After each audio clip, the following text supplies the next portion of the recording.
దిగులు, రకరకాలటువంటి ఆలోచనతో ఉండుంటావు.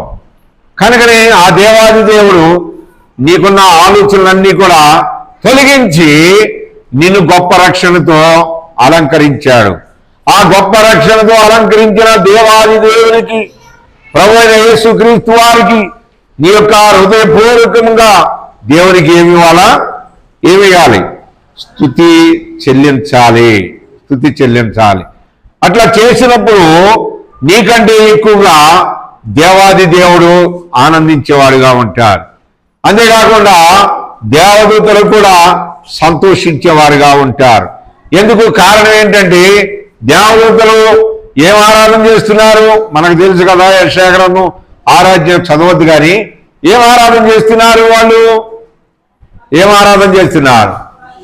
పరిశుద్ధుడు, పరిశుద్ధుడు, పరిశుద్ధుడు. ఇంకంతకంటే ఎక్కువ ఏమైనా ఉన్నాయా? మరి నీకెన్ని మాటలు ఇచ్చాడు కదా. ఉదయం లేచిన కానీ ఎన్ని వేల మాటలు మాట్లాడేవారో లెక్క పెట్టుకున్నారు ఒకసారైనా? అయినా లెక్క పెట్టివా? లెక్క పెట్టారా? ఎన్ని మాటలు మాట్లాడు ఇప్పటికి? ఎంతమందితో మాట్లాడి ఉంటాం? ఇంట్లో వాళ్ళే కావాలి, బయట కావాలనే కావాలి, ఇంకా అనేకమైన మాటలు మాట్లాడుతూ వచ్చి ఉంటాం. కానీ దేవదూతల కంటే నిన్ను కొంచెము తక్కువ వారిగా చేశాడు. కానీ తన రూపంలో చేసుకున్నాడు, తన స్వరూపం నీకు ఇచ్చాడు. అంతేకాకుండా ఆ దేవదూతలకు ఇవ్వని భాగ్యము నీకు ఇచ్చాడు. ఎన్నో మాటలు ఇచ్చాడు. ఎన్నో రీతిలుగా నువ్వు ఆయన్ని గణపరచొచ్చు, ఎన్నో రీతిలుగా ఆయన్ని మహిమపరచొచ్చు, ఎంతో ఆయన్ని స్తుతించవచ్చు. ఎన్నిసార్లు చేసినా కానీ దేవాది దేవుడు నీ ద్వారా సంతోషించేవాడు. ఎంతసేపు ఆరాధన చేసినా ఆయన ఏమాత్రము కూడా ఇసుక్కునేవాడు కాదు. చదవండి యెషయా గ్రంథం 29వ అధ్యాయము 19వ వచనం చదువుకుంటాం. యెషయా గ్రంథం 29:19.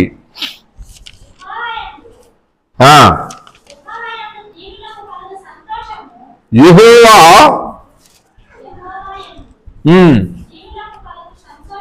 దీనులకు కలుగు సంతోషము అధికమగును.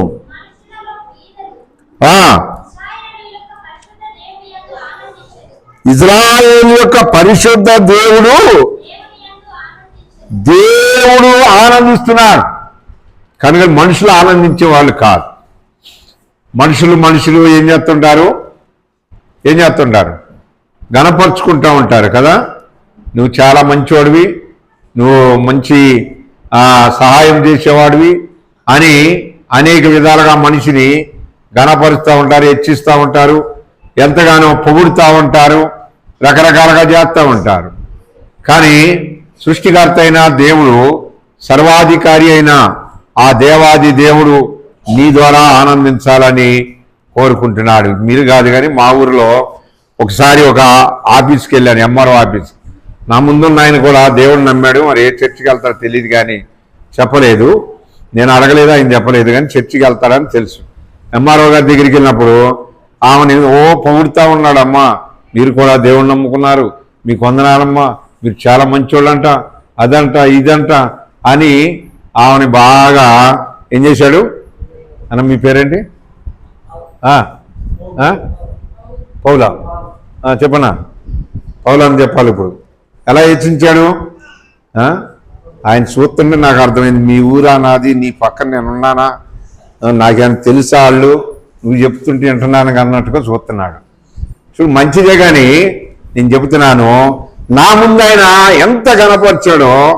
రెండోవాడిగా నేను వెళ్తే ఆమె లెగిసి నిలబడి ఏమందంటే, నాకు ప్రైజ్ లాడ్ చెప్పింది. ప్రైజ్ లాడ్ చెప్పి మీకేం కావాలో నేను అన్ని చేసి పంపిస్తాను సార్, మీరు ఇక్కడ ఉండటానికి వీలేదు, మీరు ఇంటికి వెళ్ళిపోండి. చూడు, ఆయన మళ్ళీ బయటకు వచ్చినాక ఇంత బాగా సిగరెట్ వెలిగించి ఆయన అన్న మాటలు నేను మీకు చెప్పను, ఎందుకంటే మనకు రావు కాబట్టి విన్నాను. ఆ మాటలు మీరు వినకూడదు కూడా. అలాంటి మాటలు మాట్లాడుతున్నాడు. గంట సేపు తీసుకున్నాను ఆయన్ని అక్కడ క్లాసు. నీ సంతకము కొరకు, ఆమె సంతకం కొరకు ఆమెను ఏం చేసావు? పొగుడుతూ వచ్చావు. బయటకు వచ్చినాక ఏం చేస్తున్నావు? చెబుతున్నావు. చూడండి, కారణం ఏంటి చెప్పండి? ఎవరున్నారు లోపల?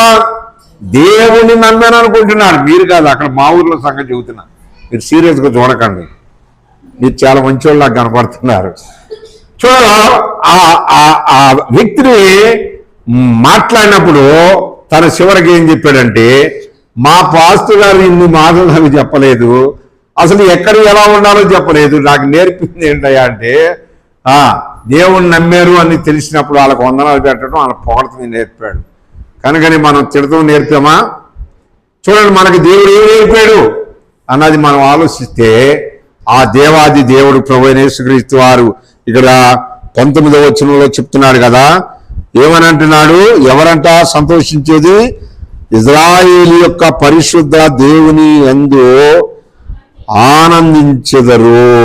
కనుకని అందుకని ఆ పాట కూడా పాడతాం కదా. ఏం పాట అది? ఏం పాట? మన సియోను బుక్ లో ఉంది కదా, ఆనందము ప్రభు నా కొసగెను నా జీవితమే. పాడాలి గట్టిగా, ఆనందము ప్రభు నా కొసగెను నా జీవితమే మారెను నా ఎల్లమందు యేసు వచ్చిన జీవిత రాజాయెను నా ఎల్లమందు యేసు వచ్చిన జీవిత ప్రభుని స్తుతించి ఎరిగి తిని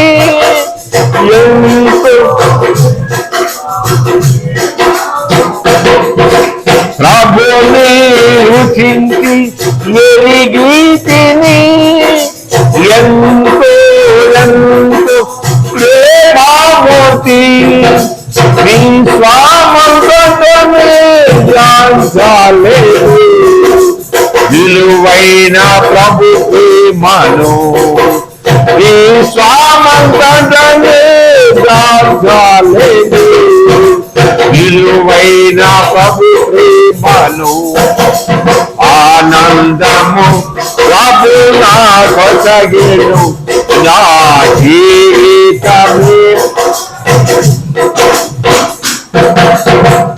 దేవాది దేవుని మాటలు నీ దగ్గరకు వచ్చినప్పుడు, నువ్వు రుచి చూసినప్పుడు ఆయన ప్రేమను నువ్వు ఎరుగున్నావు కదా, అవునా కదా? ఆయన ప్రేమ నీలోకి వచ్చినప్పుడే నీకు ఆనందం అనేది, రక్షణ అనేది వచ్చింది. చదవండి, మరొక మాట చదువుకుంటాం. అపోస్తల కార్యములు 8వ అధ్యాయం 8వ వచనం, 8వ అధ్యాయం 8వ వచనం చదువుతాం. అందుకు ఆ పట్టణంలో మిగుల సంతోషము కలిగెను. చదవమ్మా, ఎదురున్న బ్రదర్ చదవండి. కలిగెను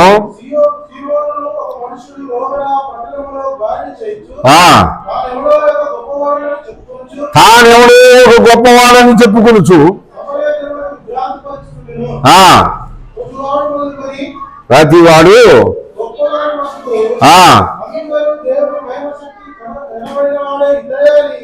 చూడండి, ఇక్కడ ఎవరిని కనపడుతున్నారు? ఎవరిని కనపడుతున్నారు? మనిషిని కనపడుతున్నారు. చూడండి, ఆ 7వ వచనం చదవండి, పైకి రండి, పైన 7వ వచనం. అనేకులను పట్టిన అపవిత్రాత్మలు పెద్ద కేకలు వేసి వారిని వదిలిపోయాను. పక్షివాయువు గల వారును కుంటివారును అనేకులు స్వస్థత పొందిరి. చూడండి, ఇక్కడ కొంతమంది దేనికి ఆనందిస్తున్నారు? రక్షణ గురించి కాదు, వాళ్ళు పట్టిన అపవిత్రత, వాళ్ళకు వచ్చిన రోగము, వాళ్ళకు వచ్చిన వ్యాధి పోయినందువల్ల ఏం చేస్తున్నారు? సంతోషిస్తున్నారంట. నీకు నాకు ఏ సంతోషం ఇచ్చాడు దేవుడు? అమ్మా చెప్పండి గట్టిగా, ఏ సంతోషం ఉంది నీలో? రక్షణ ఆనందము. ఎంతమందికి ఉంది రక్షణ ఆనందం? చెప్పండి. చూడండి, ఎందుకంటే కారణం ఏంటో తెలుసా? ఈ లోకము మనది కాదు. కదా.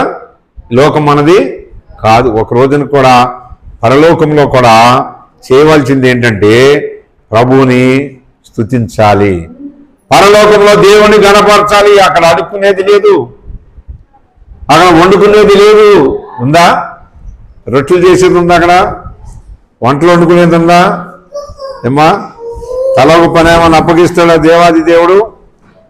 ఎందుకు? కారణం ఏంటి? నువ్వు దేవుణ్ణి చూస్తూ దేవుని ముఖదర్శనం చేసుకుంటూ ఆయన్ని ఆరాధించటమే. కొంతమంది దయ్యం పోయినందుకు సంతోషిస్తున్నారు. దయ్యం పోయినోడు మళ్ళీ ఉంటాడా దేవుని దగ్గర? మందిరంలో ఉంటాడా? చెప్పండి, ఉండడు. ఎందుకని? కారణం ఏంటి? దయ్యం పోయింది కాబట్టి అవసరత తీరిపోయింది కనుక మళ్ళా లోకంలోకి వెళ్ళిపోతాడు, మళ్ళీ లోకంలో కలిసిపోతారు. రక్షింపబడిన వాడు ఎక్కడ ఉంటాడు? ఎందుకని? కారణం ఏంటి? వాళ్ళకి నీకు తేడా ఏంటి? ఆత్మరక్షణ పొందావు కాబట్టి, విలువైన రక్షణ పొందాం కాబట్టి ఆయన్ని గణపరచాలి, ఆయన్ని స్తుతించాలి, ఆయన్ని హెచ్చించాలి, ఆయన్ని పూజించాలి. అటు రీతిగా దేవుడు నీకు, నాకు, మనకి ఆయన ఇచ్చిన ఆ గొప్ప రక్షణ ఏంటంటే, చదవండి 86వ కీర్తన 13వ వచనం కూడా చదువుకుంటాం. కీర్తనలు 86:13. 86వ అధ్యాయము 13వ వచనం.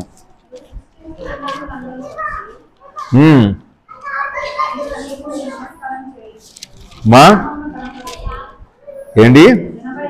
86:13. ప్రభువా నా దేవా, నా ఎడల నీవు చూపిన కృప అధికమైనది. చూడండి, దేవాది దేవుడంట ఏం చూపించాడు? కృప చూపించి నిన్ను రక్షించాడు. అందుకే అంటాడు కదా, కృప ద్వారానే మీరు రక్షింపబడితిరి కదా. అది ఎవరి నుంచి వస్తుంది? రక్షణ అనేది ఎవరి నుంచి వస్తుంది? మారు మనసు ఎవరి నుంచి వస్తుంది? దేవాది దేవుని దగ్గర నుంచి వస్తుంది. కనుకని ఇక్కడ అదే చెబుతున్నాడు. ఏమన్నాడు 11వ వచనంలో? ప్రభువా నా దేవా, ఏమని ఆరాధిస్తున్నాడు? నా ఎడల నీవు చూపిన అధికమైన కృప. ఎందుకంటే ఆయన అధికమైన ఘనత వహించిన వాడని మనం ముందు చదువుకుంటూ చెప్పుకుంటూ వచ్చాం. కనుకని ఇక్కడ సృష్టికర్త అయిన దేవాది దేవుడు ప్రభువైన యేసుక్రీస్తు వారు నీ పట్ల, నా పట్ల, మనందరి పట్ల ఆయన చూపిన ప్రేమ ఎంతో గొప్పదన్నమాట. కనుకని అందువల్లనే మనం దేవుని గణపరుస్తానికి వచ్చి ఉన్నాం, అందువల్లనే దేవుని మహిమపరుస్తానికి వచ్చి ఉన్నాం. చదవండి, మరొక మాట చదువుకుంటాం. మొదటి సమూయేలు గ్రంథం 7వ అధ్యాయము 15వ వచనం.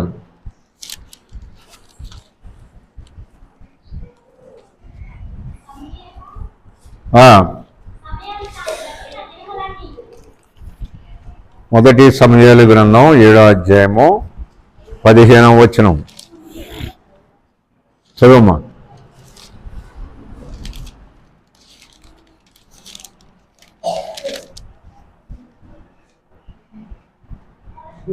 సమూయేలు తాను, చదవండి, సమూయేలు తాను బ్రతుకు దినములన్నీ ఇశ్రాయేలులకు న్యాయాధిపతిగా ఉండెను. కనుకని సమూయేలు ద్వారా ప్రజలు, సొలొమోను ద్వారా ప్రజలు, లేకపోతే ఇంకా మన పితరులు దేవాది దేవునికి ఎంతగా పరిచర్య చేస్తూ వచ్చారు. కనుకని సృష్టికర్త అయిన దేవుడు మనందరి పక్షంగా ఆ సర్వాధికారి మనకి తోడుగా ఉన్నాడు. వీళ్ళందరికంటే మనము వీళ్ళని మనం ఒక మాదిరిగా తీసుకుంటూ ఉంటున్నాం. కనుకని వీటన్నిటికంటే నీవు గొప్పవాడవు. కారణం ఏంటంటే మనము ఏ ఇజ్రాయేలీమో పాత నిబంధన కాలంలో యేసు రక్తము లేదు, కానీ కొత్త నిబంధన కాలంలో చూస్తే నీవు నేను ఎవరమో యేసు రక్తములో కడగబడిన వారము. యేసు రక్తములో మనము కడగబడిన మనము ఎంత ఆనందము, ఎంత సంతోషం నీలో ఉంది. ఏమి ఉన్నా లేకపోయినా వాళ్ళని కంట్రోల్ పెట్టు, కొంచెం ఆన్లైన్లో పెట్టు. అరవని కూర్చో. దేవుని యొక్క పిల్లలమైన మనం దేవాది దేవుడు ప్రభువైన యేసుక్రీస్తు వారు నీ ద్వారా నా ద్వారా మనందరి ద్వారా ఆయన ఎంతో ఆశతో ఎదురు చూస్తూ ఉంటున్నాడు. ఎంతమంది దేవుని గణపరిస్తే, ఎంతమంది దేవుని హెచ్చిస్తే ఎంతగానో దేవాది దేవుడు ఆనందము అనేది నీకు ఇంకా అధికంగా ఇచ్చేవాడిగా ఉంటాడు. చూడండి, చివరిగా మాట మనం చదువుకుంటాం. చివరిగా రోమీలకు రాసిన పత్రిక 11వ అధ్యాయము రోమా 11వ అధ్యాయము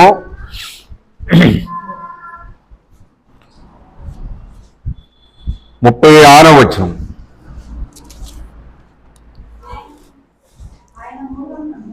ఆయన మూలములను, ఆయన ద్వారాను, ఆయన నిమిత్తమును సమస్తమును కలిగి ఉన్నవి.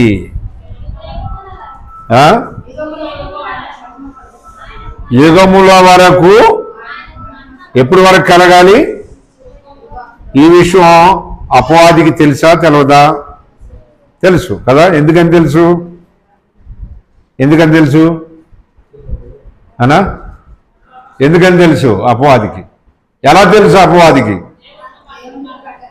మా దేవుని రాజ్యములో నుండి కిందకు తోయబడింది కనుక. వాడేమంటాడు తెలుసా? మత్తయి సువార్తలో ఏమంటాడు? ఒక్కసారి నాకు నమస్కారము చేయి. వాడు తెలుసుండి కూడా ఏం చేస్తున్నాడు? తప్పు చేస్తున్నాడు. ఒక్కసారి నువ్వు నమస్కారం చేస్తే ఈ లోక రాజ్యాలన్నీ నీకు ఇస్తా. ఆదికాండం 1వ అధ్యాయం 1వ వచనంలో ఏమంటాడు? ఆదికాండం 1:1 ఏమన్నాడు? ఆది యందు దేవుడు భూమి ఆకాశములను సృజించెను. భూమి నిరాకారంగాను శూన్యముగాను ఉండెను. చీకటి అగాధ జలముల పైన దేవుడు వెలుగు కమ్మని పలకగా. మరి యోహాను సువార్త 1వ అధ్యాయంలో ఏమంటాడు? 1వ అధ్యాయం యోహాను సువార్త 1వ అధ్యాయం, ఆది యందు వాక్యముండును, వాక్యమే అంటే ఆయన లేకోకుండా ఏది కూడా కలగలేదు. కనుక ఆయనలో ఏముందంటే జీవం ఉన్నది. ఆ జీవము మనుషులకు వెలుగై ఉన్నది. ఆ వెలుగు నీలోకి వచ్చింది. కనుకనే అపవాది కోల్పోయింది.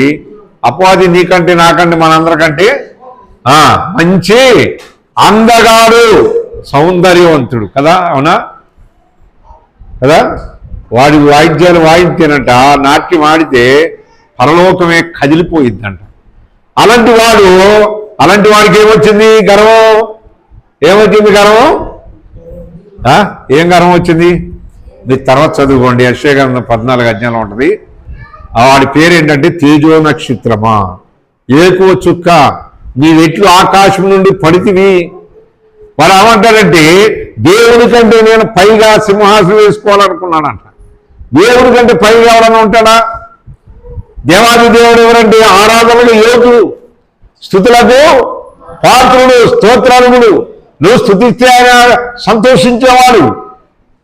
కనుక నువ్వు అందుకని వాడు కిందకి తోయబడ్డాడు కనుక ఇక్కడుండి కూడా వాడే గెలవాలని చూస్తున్నాడు కదా. అవునా కదా?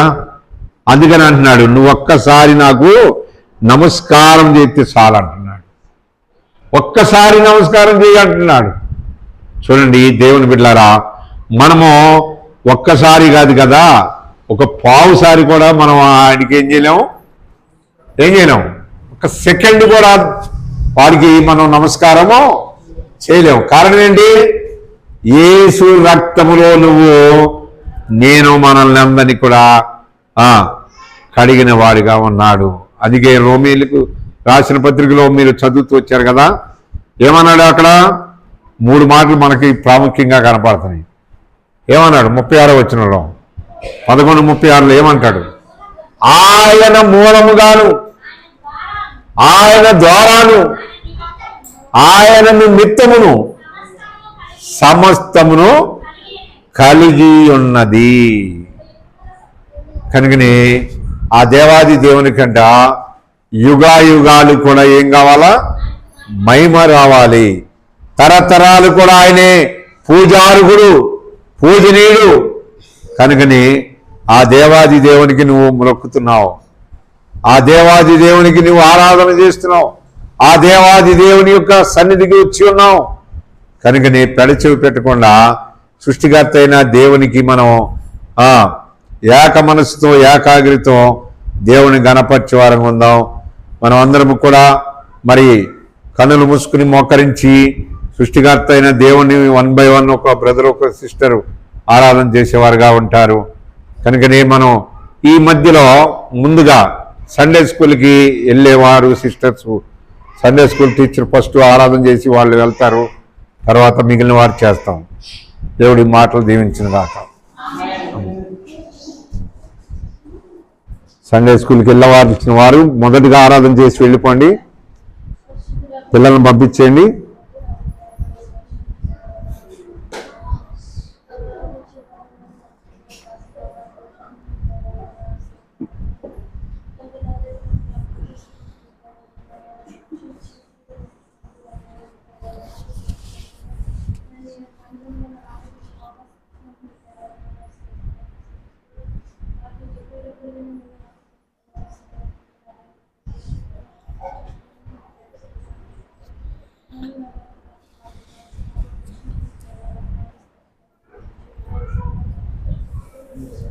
ఆపుతావా?